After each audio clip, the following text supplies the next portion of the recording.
Vamos a hablar de fuego en esta mañana. Creo que todos hemos escuchado en la iglesia acerca del fuego de Dios y del fuego del derramamiento del Espíritu Santo. Se predica muy poco del Espíritu Santo, cada vez menos en la iglesia. Y es un error, porque el tiempo del Espíritu Santo es hoy. Siempre será el tiempo del Espíritu Santo. Jesús se fue y Él dijo, yo os dejaré el Consolador, yo me voy, pero no os dejaré huérfanos, os dejaré al Espíritu Santo y Él os guiará a toda la verdad y con la unción del Espíritu Santo podréis hacer y vivir en el poder, en la gracia de Dios. Es por el Espíritu Santo de Dios. Y hemos oído hablar de esto, ¿no? Y de la manifestación del Espíritu Santo, con manifestaciones de dones o señales, pues que determinan que una persona ha sido bautizada, ha sido llena, ha recibido el Espíritu Santo en su vida. Pues bien, ustedes saben también que el diablo es imitador también. ¿Cuántos lo saben? Dice la palabra que el mismo Satanás se disfraza ¿de qué? De ángel de luz. Y por lo tanto debemos de saber identificar cuál es el verdadero fuego de Dios que produce el Espíritu Santo y cuál es el otro fuego que podemos creer tal vez que es de Dios y puede ser que no lo sea. Y por eso es que vamos a hablar de esto en esta mañana con la ayuda del Señor. Amén. Vamos a leer Levítico capítulo 10, versículo 1. Nadab y Abiú, hijos de Aarón, sacerdotes de Dios, hijos de Aarón, el sumo sacerdote, y Nadab y Abiú, sus hijos, que también eran sacerdotes del Señor, dice, tomaron cada uno su incensario y pusieron en ellos fuego, sobre el cual pusieron incienso y ofrecieron delante de Jehová fuego extraño que él nunca les mandó. Si leemos el resto del capítulo, vemos lo que sucedió a continuación. Fue que el Señor hizo descender fuego del cielo de tal manera que los consumió a los dos hijos de Aarón, a los dos sacerdotes, y ambos murieron, dice la palabra, y ya no pudieron seguir ejerciendo el ministerio sacerdotal. Y lo tremendo de toda esta historia o de este acontecimiento es que los mató y los destruyó y los consumió por medio de fuego. Pero dice que ellos ofrecieron delante del Señor fuego extraño que Dios nunca les mandó. Hay varios casos en la Biblia de algunos hombres o siervos que pues hicieron temeridades delante de Dios y fueron consumidos también o recibieron el juicio de Dios. Un rey, por ejemplo, llamado Uzías, que dice que entró en el templo del Señor para quemar incienso en el altar del incienso, que era algo que solamente les correspondía hacer a los sacerdotes, que eran los que tenían esa labor de quemar el incienso.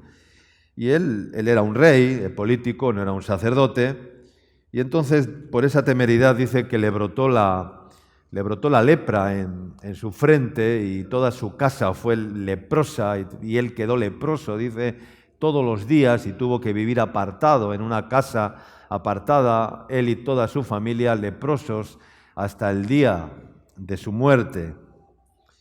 Entonces, lo que tenemos que considerar es que acercarse al altar del Señor para ofrecer sacrificios al Señor, ya sea oración, ya sea alabanza, ya sea adoración, ya sea cualquier sacrificio, nuestra vida es el primer sacrificio que ofrecemos al Señor, entonces conlleva una gran responsabilidad, ¿no?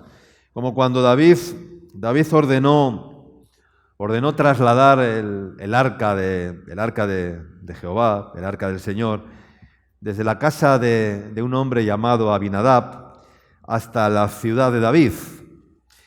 Y dice que la puso, o les dijo que la pusieran en un carro nuevo y unos bueyes jalando del carro para transportar el arca, ¿no? No sé si lo han leído, seguramente sí, algunos.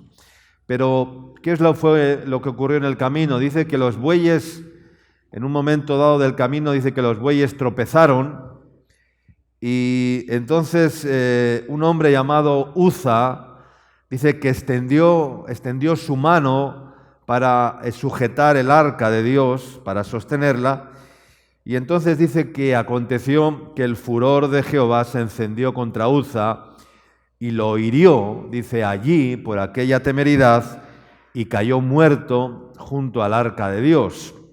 Entonces, David dice, después de esto, dice que David tuvo temor de llevar el arca a su casa, a la ciudad de David, y entonces dijo David, ¿cómo ha de venir a mí el arca de Jehová? De modo que no quiso David traer el arca a la ciudad de David, a su ciudad, a su casa, y entonces ordenó que la llevasen a casa de Obed-Edom, Geteo, y estuvo el arca en la casa de Obed-Edom, Geteo, durante 3 meses, y bendijo Dios, dice, la casa de Obed-Edom y toda su casa, por tener allí el arca, que era la presencia de Dios. El arca de Dios representaba la presencia de Dios. Entonces, creo que Nadab y Abiú, los 2 sacerdotes hijos de Aarón, estaban tal vez demasiado acostumbrados a ejercer el ministerio sacerdotal, en este caso, porque era algo que habían heredado de familia, era una sucesión familiar. Habían nacido en una familia sacerdotal, ministerial, y hermanos, cuando nos acostumbramos a algo, ya no es de Dios, porque toda costumbre o todo lo que hagamos por costumbre, ya no está el Señor en medio de ello, ¿no? Pues viéndole hacer milagros, acostumbrados a ver los milagros de Jesús, acostumbrados a ver todas las maravillas que hacía Jesús, pues curiosamente, después de que Jesús murió y después de la crucifixión y antes de la resurrección, al tercer día, dice la Escritura que muchos de ellos dudaron de lo que habían visto y oído, ¿no?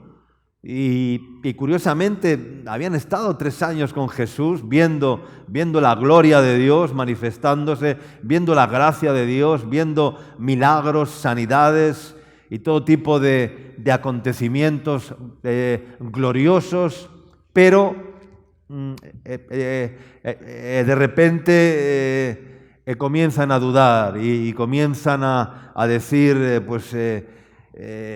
esto ha sido un sueño, tal vez ha sido una experiencia gloriosa, pero ahora ya nos toca de nuevo volver a nuestra labor, ¿verdad? Pedro pensó, voy a volver a coger las redes, voy a volver a pescar. El otro pensó, tal vez voy a volver al banco de los tributos, Mateo, Leví. Es decir, estaban pensando que aquello había sido un sueño, que había sido un tiempo glorioso, pero eso ya pasó y ahora ya tenían que...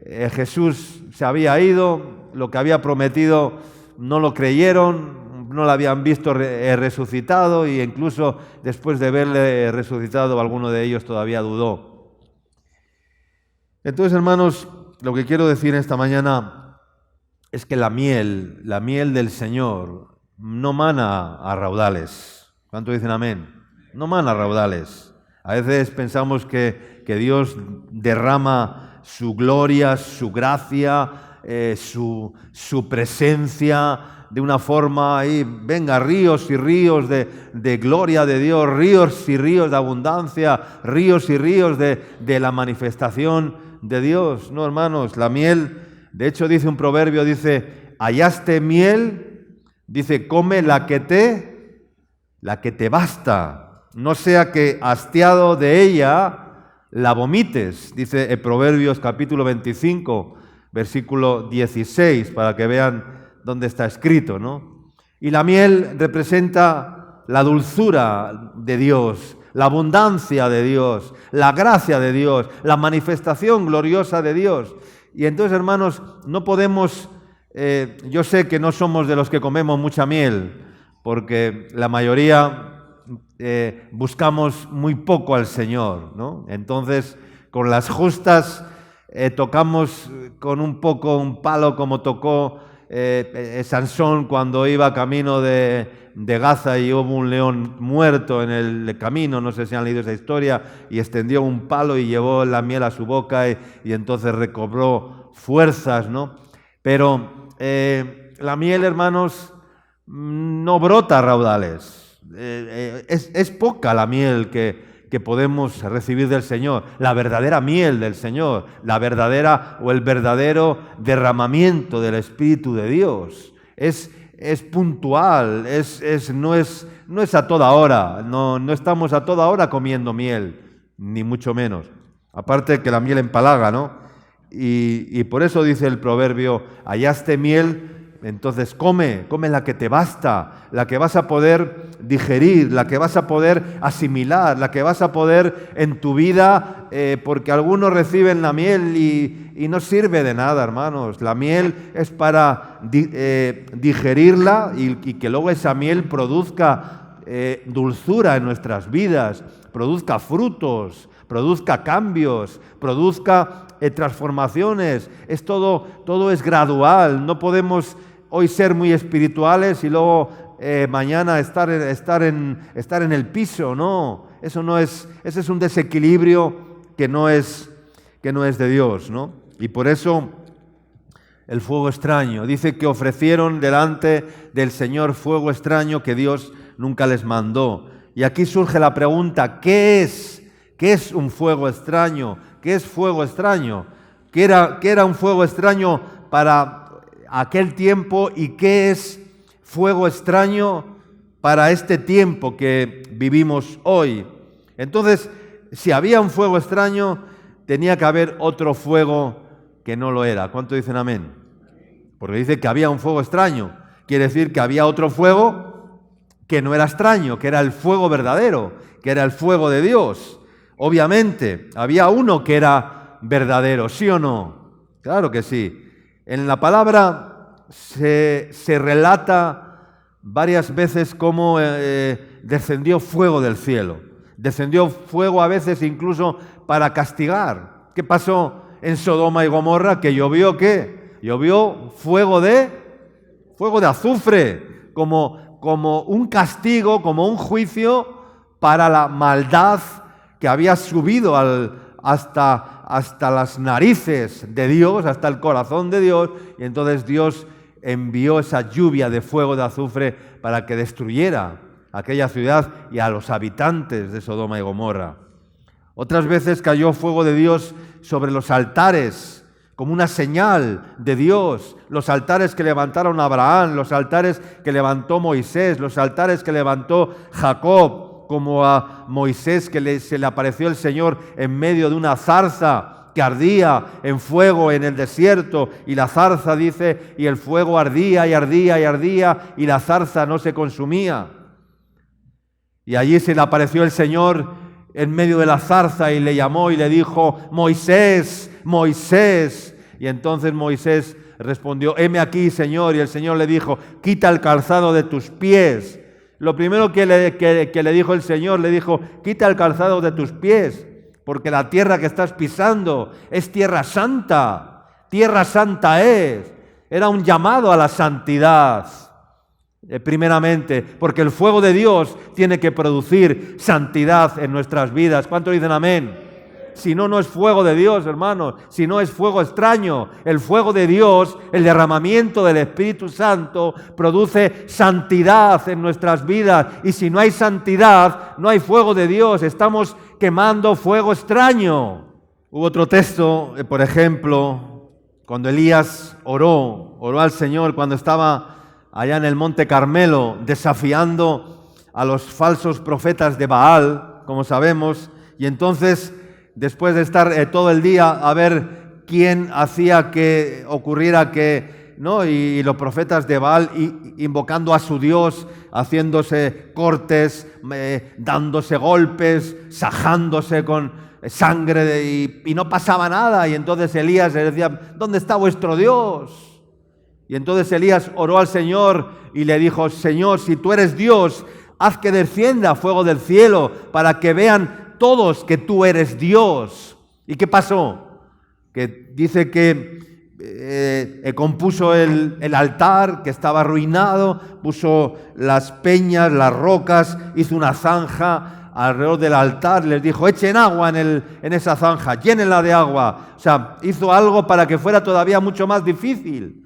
Y entonces, dice, después de que todo el altar hubo estado preparado, invocó al Dios de Israel, y entonces dice, ahora Dios, haz que descienda fuego del cielo para que todos vean que tú eres Dios, para que este pueblo entienda y vea que tú eres Dios. Y entonces dice que cayó fuego del cielo de tal manera que consumió el holocausto, lamió las peñas, el polvo, la tierra e incluso el agua que estaba alrededor de la zanja.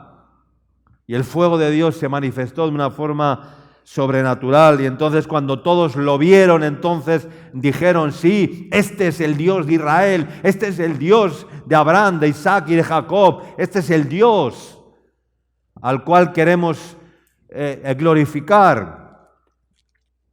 Y así en otras ocasiones, hasta que llegamos al Nuevo Testamento, cuando estaban, luego lo vamos a leer, cuando estaban reunidos en el aposento alto, como está escrito en Hechos capítulo 2, en el día de Pentecostés, 50 días después de la Pascua. Y vino del cielo, dice, un estruendo como un viento recio que llenó toda la casa. Y se les aparecieron, dice, lenguas ¿de qué? Lenguas de fuego asentándose sobre sus cabezas y fueron todos, dice, llenos del Espíritu Santo y comenzaron a hablar en otras lenguas según el Espíritu les daba que hablasen. Pero, ¿qué es lo que tenían que hacer con el fuego de Dios? ¿Qué es lo que hay que hacer con el fuego de Dios? Hermanos, el fuego de Dios hay que cuidarlo. ¿Cuántos dicen amén?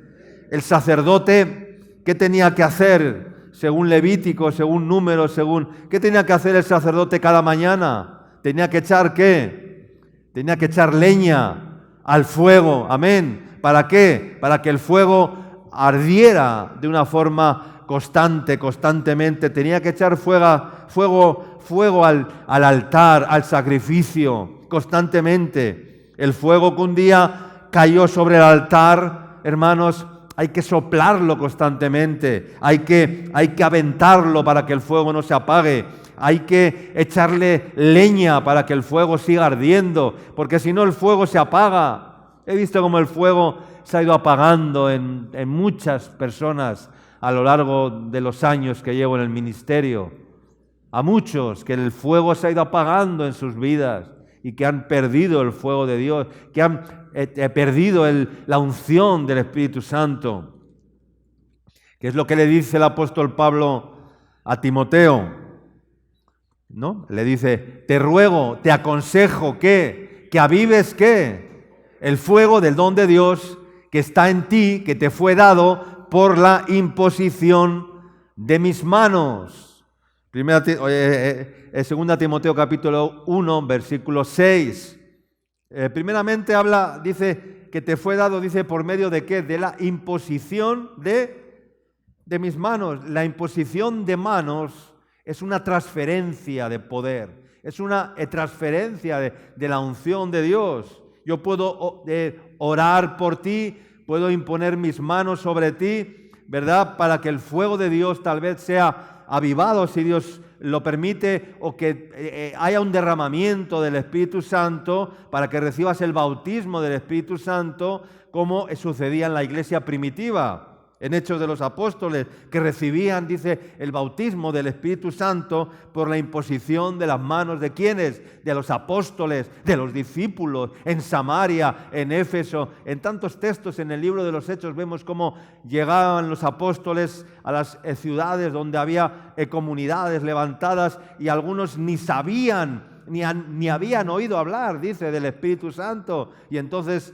Pedro, Juan y los apóstoles pues decían, pues vamos a invocar el Espíritu Santo, y entonces recibían el Espíritu Santo. Pero Pablo no le dijo a Timoteo, ¿qué le dijo a Timoteo? ¿Que haría fuego? No le dijo haz fuego, le dijo tienes que avivar el fuego. ¿Cuánto dicen amén? No le dijo que haría fuego, el fuego ya estaba, había que avivarlo solamente. No le dijo que haría un fuego. Le dijo, aviva el fuego del don de Dios que está en ti. Avívalo. No te estoy diciendo que hagas un fuego, no. Aviva el fuego. El fuego ya está. Amén. El fuego ya está encendido. ¿Qué dijo Jesús? Fuego vine a echar a la tierra. ¿Y qué quiero? Dice, si ya está, ¿qué? Si ya está encendido. Lucas 12, 49. Jesús, palabras de Jesús. Fuego vine a echar a la tierra. Dice, ¿y qué quiero? Si ya está encendido. Amén. El salmista decía, avívame conforme a tu palabra. Amén. Avívame conforme a qué? A tu palabra, al fuego de la palabra. No es mi palabra, dice, como fuego consumidor. No es mi palabra como martillo que quebranta la piedra, dice el Señor. No es mi palabra como llama de fuego, dice el Señor. Pero, hermanos, hay que cuidar lo que tenemos. Hay personas que no cuidan lo que tienen. Y esto me entristece, ver que hay muchos que no cuidan lo que tienen. Y el que no cuida lo que tiene, yo creo que no lo valora, porque lo que valoramos, lo cuidamos. ¿Cuántos dicen amén? Yo valoro la presencia de Dios en mi vida, valoro el Espíritu Santo de Dios en mi vida y lo tengo que cuidar. No lo puedo ofender, no lo puedo ensuciar, no puedo dañar el templo de Dios, hermanos. Hay que cuidarlo. Y algunos no son conscientes y no cuidan el templo de Dios en su vida. No cuidan la presencia de Dios. Y esto es peligroso, hermanos. Es peligroso. No les estaba permitido encender fuego con las manos. Entonces, ¿cuál es el fuego extraño? Es el que uno hace, el que es hecho con la intervención del hombre. Ese es el fuego extraño, donde actúa la mano del hombre. Ese es el fuego extraño, por la mano del hombre. Ese es el fuego extraño.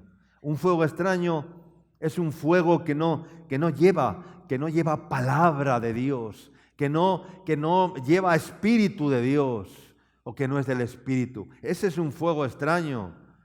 Quiero decir que no podemos manipular el fuego de Dios, no podemos fabricar el fuego de Dios. El fuego de Dios se manifiesta de forma natural, desciende de forma natural. No hace falta crear un ambiente en la iglesia de sugestión emocional, ¿no? A veces he visto en algunas iglesias cómo bajan el tono de la luz, ¿verdad? Y ponen todo oscuro, ¿verdad? Que los sonidistas ahí en la consola tienen que estar con una linterna para poder moverlos. ¿No? Porque si está todo oscuro. He estado en iglesias así, que bajan la luz en los tiempos de como dando por hecho que si bajamos la luz, creamos un ambiente de sugestión espiritual donde va a haber un derramamiento especial del Espíritu Santo y no sé qué. Hermanos, no hay que bajar la luz, o hay que bajar la luz para que descienda el Espíritu Santo. Hay que poner una luz tenue, hay que poner luces de colores, hay que adornar la iglesia, hay que hacer... No, hermanos, Hay que venir con un corazón puro y sincero delante de Dios. Hay que derramar nuestro corazón delante de Dios. Y entonces el Señor derrama su Espíritu. ¡Aleluya! Cuando Dios decide tocarte, cuando Dios decide derramar su Espíritu, lo hace con luz o sin luz, lo hace de día o de noche, lo hace en la calle, en el trabajo o en tu casa, no sé cómo decirte, Dios lo hace, amén. Dios lo hace, Dios no está sujeto a las circunstancias externas, a la sugestión. No podemos manipular el alma. Y hay muchos ministerios que manipulan el alma de los seres humanos, manipulan el alma de la gente y tocan la fibra de las personas, actuando con psicología, con no toda clase de actividades para emocionar, para sugestionar, para hacer, eso es casi brujería. Es casi brujería, hermanos. Debemos anhelar y buscar a Dios para que el Señor le toque a uno y que Dios lo haga cuando, cómo y dónde Él quiera hacerlo. Amén. Entonces, ¿cómo podemos determinar cuándo es un fuego extraño? Cuando hay cualquier tipo de manipulación, que hasta incluso la gente se puede sentir hasta hostigada, obligada, no, ahí no. O cuando realmente la unción del Espíritu Santo está impactando verdaderamente sobre las vidas de las personas. Amén.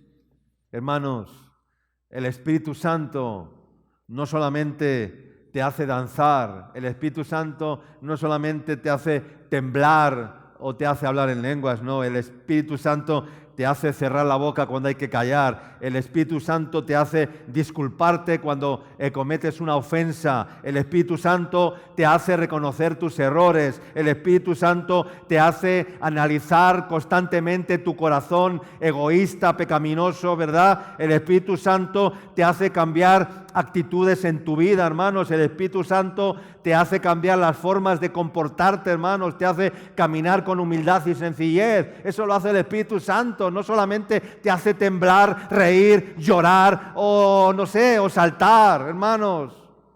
¿O no? ¿Es así o no es así? A veces no pensamos que solamente el Espíritu Santo viene a hacernos llorar, viene a hacernos reír, viene a hacernos temblar, viene a hacernos... No, hermanos, el Espíritu Santo viene a cambiar nuestras vidas progresivamente. Amén. Hasta alcanzar la madurez.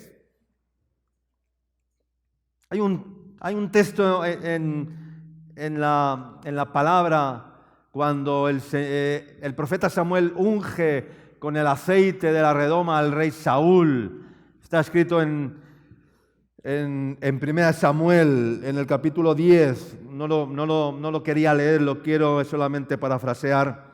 En el 10, verso 1, dice que Samuel tomó la redoma del aceite y la derramó sobre la cabeza de Saúl, lo besó, lo ungió y le dijo: ¿no te ha ungido Jehová por príncipe sobre mi pueblo Israel? Y luego le ordena que vaya a tal lugar y dice que llegarás al collado de Dios. Verso 5 dice: llegarás al collado de Dios, donde está la guarnición de los filisteos, y cuando entres allá en la ciudad encontrarás una compañía de profetas que descendían del lugar alto y delante de ellos salterio, arpa, pandero, danza y flauta, y ellos profetizando. Entonces el Espíritu de Jehová, dice, vendrá sobre ti con poder y profetizarás con ellos y serás mudado, dice, en otro hombre. Esto me maravilla. El Espíritu Santo vendrá sobre ti y serás, ¿qué? Serás mudado, cambiado, dice, en otro hombre. Serás mudado porque el Espíritu Santo viene a mudar, a cambiar nuestro corazón. No viene solamente a hacernos cosas aparentes, externas, manifestaciones de temblores, de risas o de lloros. No, viene a cambiar nuestras vidas, hermanos. No viene a tocar nuestras emociones. Y entonces le dice y serás mudado en otro hombre, y cuando te hayan sucedido estas señales, dice, haz lo que te viniera a la mano, porque Dios está contigo. Qué hermoso, ¿verdad? Cuando el Señor, cuando el Espíritu de Dios viene a tu vida, dice, haz lo que te viniera a la mano, porque Dios está contigo. Amén. Luego bajarás delante de mí a Gilgal, entonces descenderé yo a ti para ofrecer holocaustos y sacrificar ofrendas de paz. Espera 7 días hasta que yo venga a ti y te enseñe lo que has de hacer. Aconteció luego que al volver en la espalda para apartarse de Samuel, dice, le mudó Dios su corazón, y todas estas señales acontecieron en aquel día. Y cuando llegaron allá al collado, he aquí una compañía de profetas que venían a encontrarse con él, y el Espíritu de Dios, dice, vino sobre él con poder, y profetizó Saúl con la compañía de profetas. Y aconteció que cuando todos los que le conocían antes vieron a Saúl, dice que estaba profetizando con la compañía de profetas, el pueblo se decía el uno al otro, ¿qué le ha sucedido al hijo de Cis? ¿Qué le ha sucedido a este? Saúl también entre los profetas. Se quedaron maravillados, dijeron, pero ¿qué le ha pasado a Saúl? Al ver lo que estaba haciendo, hermanos, y esto tienen que decir de nosotros. ¿Qué le ha pasado a Luis? ¿Qué le ha pasado a Andrés? ¿Qué le ha pasado a María? ¿Qué le ha pasado? Que Dios ha mudado su corazón, que hay una señal, una evidencia en su vida, que antes no profetizaba y ahora profetiza, que antes hacía esto y ahora ya no lo hace, que antes caminaba por caminos equivocados y ahora ya no lo hace, que ahora es respetuoso, que ahora es un hombre sencillo, que ahora es una mujer sencilla, que ahora no peca, que ahora no se corrompe, que ahora... ¿Qué le ha pasado al hijo de Cis? Son las señales de Dios en nuestras vidas, hermanos. Si no, todo lo demás no sirve para nada, hermanos.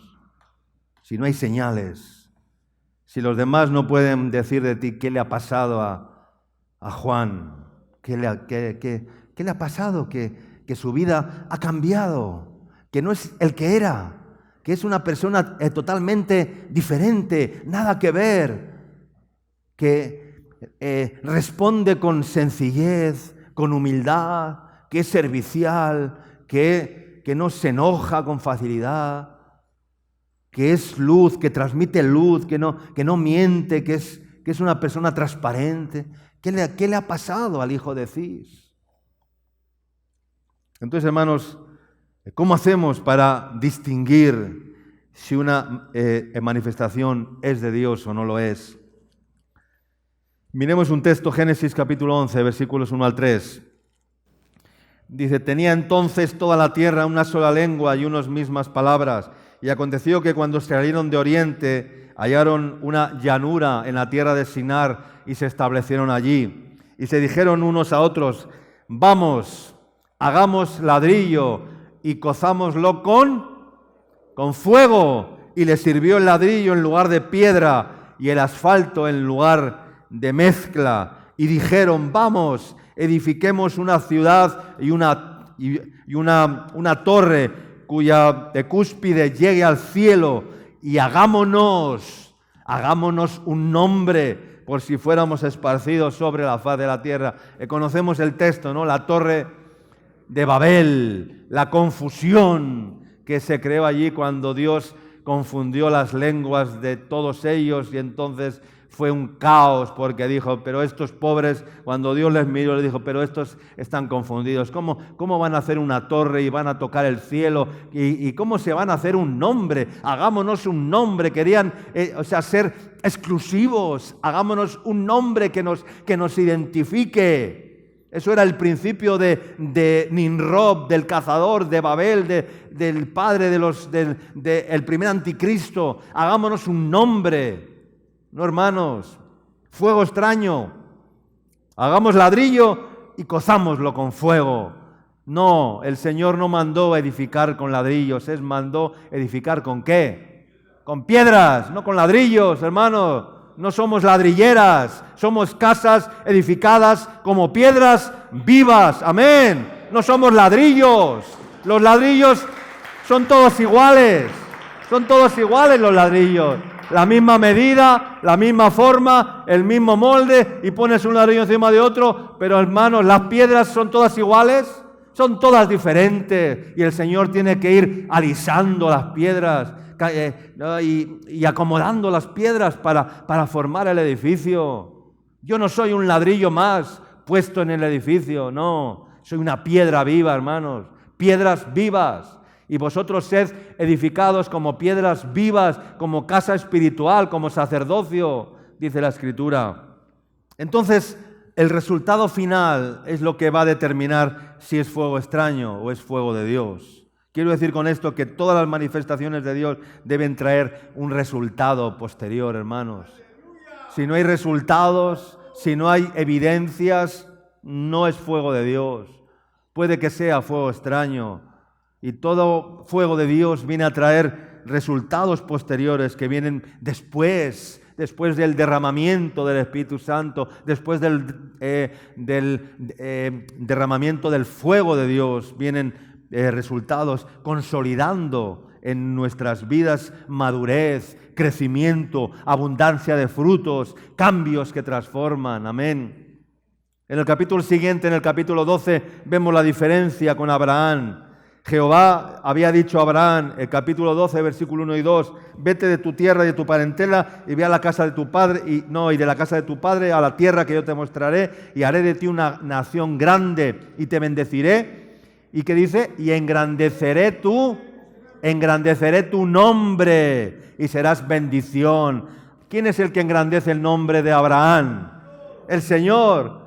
Los de Babel, ¿qué decían? Hagámonos un nombre, pero a Abraham le dice el Señor, yo os voy a ser el que voy a engrandecer tu nombre. ¿Qué diferencia? ¿Fuego de Dios o fuego extraño? El fuego extraño provocó que aquellos hombres querían hacerse un nombre, subir a una torre, crear algo, una cúspide que llegara al cielo, hermano. Pero a Abraham sencillamente el Señor le llama a la renuncia, le llama al sacrificio, le llama a salir de su tierra, le llama a dejarlo todo, a ser un peregrino en el desierto, y después le dice el Señor, haré de ti una nación grande y te bendeciré y engrandeceré tu nombre y serás bendición. Amén.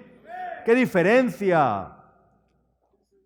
¿Sí o no? ¿Qué diferencia? Éxodo capítulo 32, para ir avanzando, verso 21. Y dijo Moisés a Aarón, estamos hablando de, vamos a leer y dijo Moisés a Aarón, ¿qué te ha hecho este pueblo que has traído sobre él tan gran pecado? Y respondió Aarón, no se enoje mi señor, tú conoces el pueblo que es inclinado al mal, porque me dijeron, haznos dioses que vayan delante de nosotros, porque a este Moisés, el varón, el varón que nos sacó de la tierra de Egipto, no sabemos lo que le haya acontecido. Y yo le respondí, ¿quién tiene oro? Apartadlo. Y me lo dieron. Y lo eché en el fuego y salió, ¿qué? Y salió este becerro. ¿Qué era, fuego de Dios o era el fuego extraño? El fuego extraño. Salió un becerro que era la imagen de Dios, porque el pueblo, ¿qué es lo que pasó en ese texto para ponernos en el contexto? Moisés estaba ¿en dónde? En el monte Sinaí, esperando que Dios le diera las tablas de la ley, los mandamientos, las instrucciones para el pueblo, las ordenanzas. Y estuvo en Moisés 40 días en el monte Sinaí. Y como no bajaba Moisés, el pueblo dice que empezó ¿a qué? A impacientarse. Empezaron, Moisés otra vez ya nos ha dejado botados, se ha olvidado de nosotros, se ha ido, se ha quitado de en medio, nos ha dejado acá. Entonces le dicen a Aarón, su hermano, háganos dioses que vayan delante de nosotros. Idolatría. Hagamos dioses, haznos dioses que vayan delante de nosotros.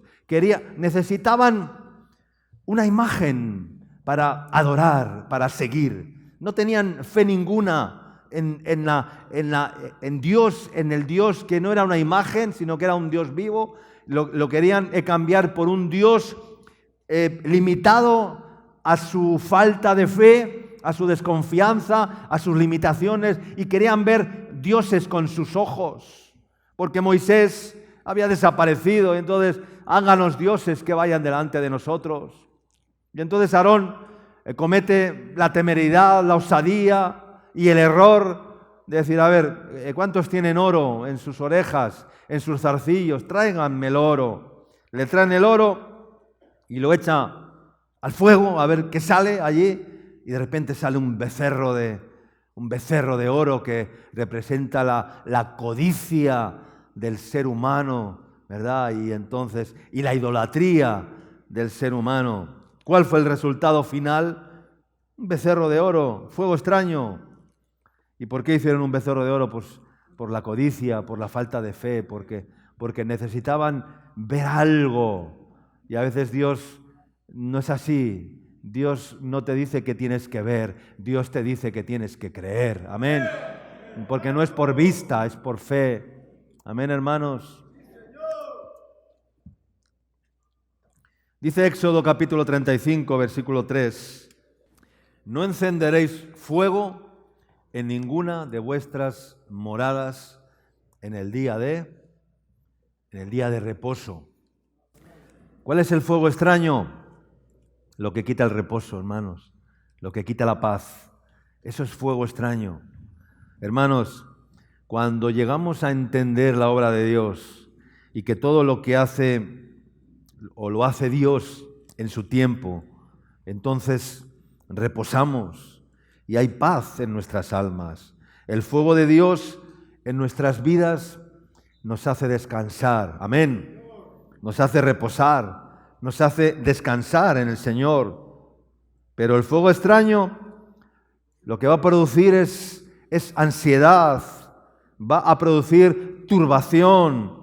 El fuego extraño puede producir ansiedad, turbación, desorden incluso, porque Dios es un Dios de orden. Y aun cuando derrama su fuego, aun cuando derrama su espíritu, lo hace produciendo paz, produciendo reposo. Y por eso este mandamiento: no encenderéis fuego de ninguna de vuestras moradas en el día de reposo.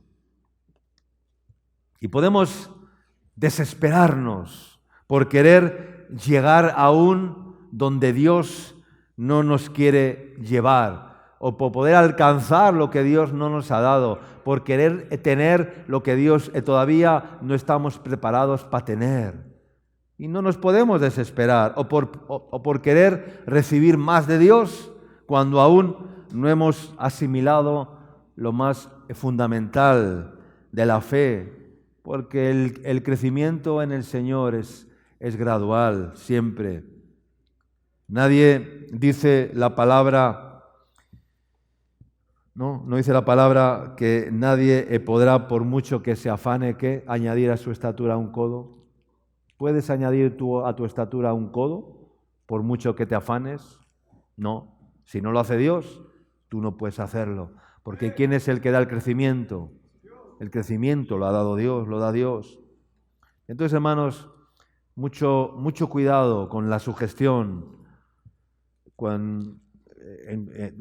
en cuanto al obrar de Dios y de su Espíritu. ¿Qué es la sugestión? Pues es un estado en el cual una persona experimenta sensaciones que alguien le sugiere o le induce. Y eso no es de Dios, eso es fuego extraño. Yo no quiero inducir a nadie a tener sensaciones. Yo quiero inducir a las personas a tener experiencias en el Señor. Amén. Porque las sensaciones, las emociones son sugestión. Es el efecto que experimentamos de una sensación que solo está en nuestra mente, porque nos han manipulado. Y eso es fuego extraño. El Espíritu Santo no es manipulable ni es manipulador. ¿Cuánto dicen amén? Él no es manipulador, Él no manipula a nadie. Él es el Espíritu Santo, Él no es manipulador, Él no manipula a nadie, hermanos. Tú y yo podemos invocar al Espíritu Santo, llamar al Espíritu Santo, para que descienda, pero nunca crear una autosugestión ni usar estrategias dentro de la iglesia para hacer descender el Espíritu Santo, para llamar al Espíritu Santo, ¿no? Dios se mueve en la sencillez. ¿Cuántos quieren un derramamiento del Espíritu Santo? Juan el Bautista predicaba en el desierto de Judea diciendo: preparad el camino. ¿El camino de quién? El camino al Señor. Enderezad sus sendas.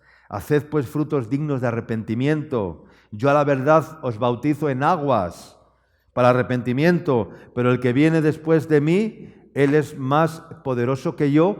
Él os bautizará en Espíritu Santo y fuego. Amén, hermanos. Hechos capítulo 2, versículos 1 al 4. Dice: cuando llegó el día de Pentecostés estaban todos unánimes juntos y de repente vino del cielo un estruendo como de viento recio que soplaba, el cual llenó toda la casa donde estaban sentados. Y se les aparecieron lenguas repartidas como de fuego asentándose sobre sus cabezas. Y fueron todos llenos del Espíritu Santo y comenzaron a hablar en otras lenguas según el Espíritu les daba que hablasen. El bautismo del Espíritu Santo es fundamental para experimentar la plenitud de Dios y ser llenos y ser saciados. Y cuando alguien está saciado, pues no necesita nada más. Yo veo que aquí muchas personas tienen ese problema, no están saciados. Y como no están saciados, necesitan darle a su alma y a su cuerpo y a su carne lo que les demanda, porque no están saciados en el Señor. Cuando tú estás saciado, un vaso lleno ya no necesita nada más, está lleno, no necesita más nada, está saciado, está en paz, en reposo, está satisfecho, está pleno, está en la plenitud de Dios, ya está, no necesito más. Me dejo llevar y ya está, y el día a día, y Dios hará, y Dios completará, y Dios... Porque, hermanos, no podemos manifestar los frutos del Espíritu Santo si no hemos recibido el bautismo del Espíritu Santo, y mucho menos sus dones. Porque los frutos, que son amor, gozo, paz, paciencia, sabemos, ¿no? Son frutos del Espíritu Santo, dados por el Espíritu Santo, no son nuestros, no los podemos producir nosotros, porque entonces eso sería fuego extraño. Nunca los podremos manifestar en nuestras vidas si antes no hemos sido bautizados y hemos recibido al Espíritu Santo en nuestras vidas. Aleluya. Entonces se manifestarán esos ríos de agua viva, como dijo Jesús. El que cree en mí, como dice la Escritura, de su interior correrán ríos de agua viva. Amén. Entonces, hermanos, es fundamental ministrar, invocar y llamar al Espíritu Santo. Quiero leer Hechos de los Apóstoles, en el capítulo 8, y terminamos.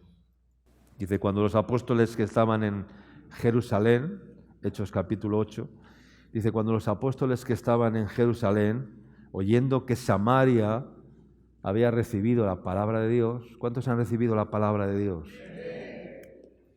Enviaron allí a Pedro y a Juan, los cuales, habiendo venido, dice, oraron por ellos. ¿Para qué?